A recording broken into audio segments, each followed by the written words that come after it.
आपदा में अवसर ढूंढने का काम ना कीजिए।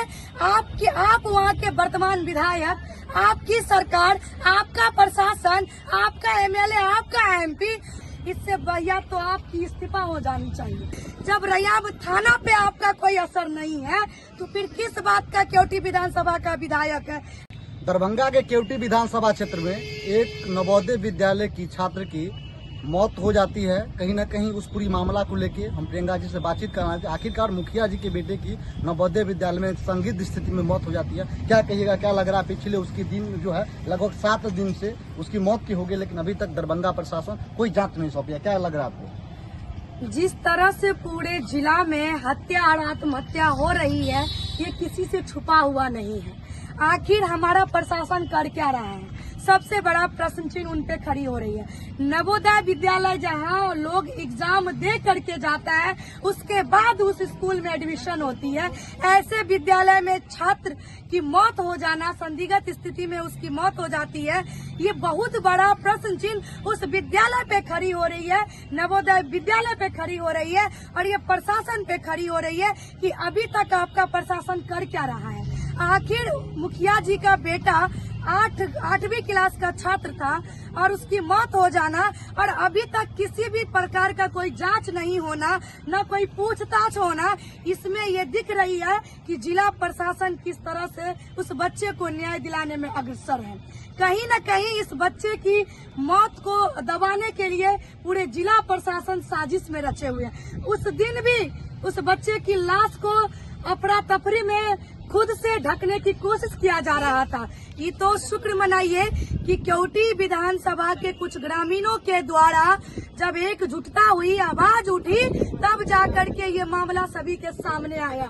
मैं जिला प्रशासन से बस इतना ही कहना चाहूंगी कि आखिर क्या ऐसी बात है जिसके कारण एक मुखिया के बेटे को मौत के हुआ 5 से 6 दिन हो गया और अभी तक कोई भी जांच रिपोर्ट सामने नहीं आई है। सूचना के हवाले से ये भी पता चला है कि जितने भी लोग जो है इस पूरे मामले में हंगामा किए, सबके ऊपर ये तो कमजोर करने की काम कर रहे हैं जिला प्रशासन। मैं यही सवाल करना चाह रही हूँ कि अगर किसी भी प्रकार का कोई मामला होता है कहीं भी और कोई सवाल उठाने के लिए जाता है, सरकार से सवाल करता है या प्रशासन से सवाल पूछता है, तो उसकी आवाजों को दबाने के लिए उनके ऊपर एफआईआर कर दिया जाता है या तो उसको गिरफ्तार कर लिया जाता है। क्या हमारा अधिकार भी नहीं कि मैं सरकार से सवाल करूं या जिला प्रशासन से सवाल करूं?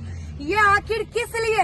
ये लोकतंत्र है, ये राजतंत्र नहीं है। ये आप समझ रहे होंगे कि ये लोकतंत्र नहीं राजतंत्र है, लेकिन मैं आपको बता दूं कि जनता मालिक है, आप मालिक नहीं है और ये लोकतंत्र है, ये राजतंत्र आपका नहीं चलेगा। क्या लग रहा है, प्रशासन की तानाशाही कहीं न कहीं दिख रही है? बिल्कुल स्पष्ट रूप से दिख रही है। इस मामला का 5 से 6 दिन हो गया, 8वीं क्लास का छात्र मर गया, मुखिया जी का बेटा मर गया, वर्तमान मुखिया है केवटी विधानसभा का, लेकिन उस बच्चे का अभी तक न्याय नहीं मिला है। उसका कातिल कौन है? सबसे बड़ा सवाल उस स्कूल के, नवोदय स्कूल के जो वार्डन थे, उस वक्त वार्डन थे कहाँ? मैं आपको बता दूं कि पूरे दिन से लेकर रात तक टोटल 15 से 16 वहाँ पे जो है अटेंडेंस बनती है, हाजिरी बनती है। जब वो बच्चा अलग अलग एक्टिविटी में नहीं आया तो वो वार्डन कर क्या रहा था? आखिर जांच पड़ताल होनी चाहिए ना कि बच्चे आए कहाँ। जब बच्चा हॉस्टल में प्रेजेंट है, स्कूल में प्रेजेंट है, तो एक्टिविटी में क्यों नहीं आया? अगर एक्टिविटी में नहीं आया, अगर उसकी तबीयत खराब है या किसी भी प्रकार की कोई समस्या है तो परिवार को सूचना दे। आखिर कॉल स्कूल के प्रशासन कर क्या रहे थे? नवोदय स्कूल के वार्डन कर क्या रहे थे? ये प्रश्न चिन्ह उस वार्डन पे खड़ी हो रही है, उस स्कूल के प्रधानाचार्य पे खड़े हो रहे हैं और उससे भी ज्यादा सवाल जिला प्रशासन पे खड़ी हो रही है कि अभी तक न किसी से पूछताछ की गई है और न किसी से जांच पड़ताल किया गया। अच्छा, क्या लग रहा है, कहीं न कहीं ये तो नहीं है कि राजनीतिक मुद्दे जो है इसमें बनाई जा रही है? देखिए, राजनीतिक मुद्दे तो लोग आकर के बनाने की कोशिश कर रहे हैं। जैसे नहीं कहते कि आपदा में अवसर ढूंढना। अभी देख लीजिए कि केवटी विधानसभा के अभी वर्तमान विधायक जी, मैं ये नहीं कह रही हूँ कि वो ऐसा क्यों किए। अच्छी बात है, उस बच्चे के लिए हर तरफ से आवाज उठनी चाहिए। मुखिया जी के बेटे के साथ आखिर क्या हुआ, ये जानकारी हर एक व्यक्ति को होना चाहिए। उस बच्चे को न्याय मिलना चाहिए। आज वो बच्चा इस दुनिया में नहीं है। लेकिन एक सवाल है वहाँ के स्थानीय विधायक से कि आप मुझे बताइए कि 5 साल में आप केवटी विधानसभा में दर्शन नहीं दिए। आप कहाँ थे? आप कहाँ थे? आप कर क्या रहे थे? ना केवटी विधानसभा में एक कॉलेज बनवा पाए, ना एक अच्छा स्वास्थ्य केंद्र दे पाए, ना स्कूल बनवा पाए। वहाँ के जनता पानी से त्राहिमाम कर रहे हैं, ना उसकी समस्या का निदान कर पाए, ना अच्छा वहाँ पे कोई फैसिलिटी दे पाए।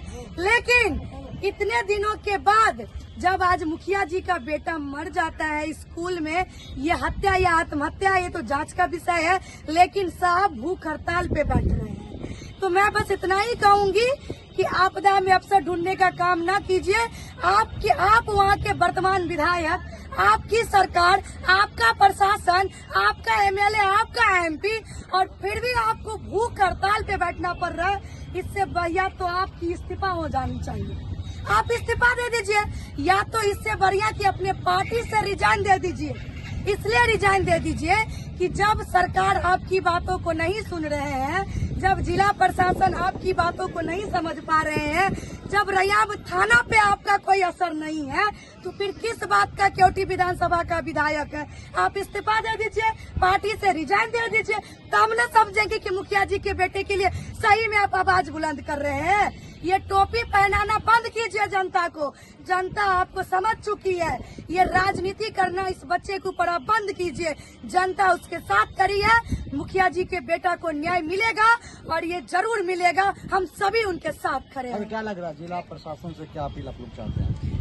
जिला प्रशासन से अपील नहीं करना चाहते हैं, अब उनको आगाह करना चाहते हैं कि अविलंब इस बच्चे को न्याय मिले। अब ये बच्चा इस दुनिया में नहीं है। उसकी आत्मा इंसाफ के लिए दर दर भटक रहा है। उसकी माँ की आंसू पुकार रहा है अपने बेटे के न्याय के लिए। उसके पिता दर दर की ठोकरें खा रहे हैं अपने बेटे के इंसाफ के लिए। अगर न्याय नहीं मिला 48 घंटे के अंदर, तो हम उस पीड़ित परिवार के साथ आंदोलन करने के लिए बाध्य हो जाएंगे। तो कहीं न कहीं इस पूरी मामले को लेके आप लोग क्या सोचते हैं, अपनी राय कमेंट में जरूर दीजिएगा।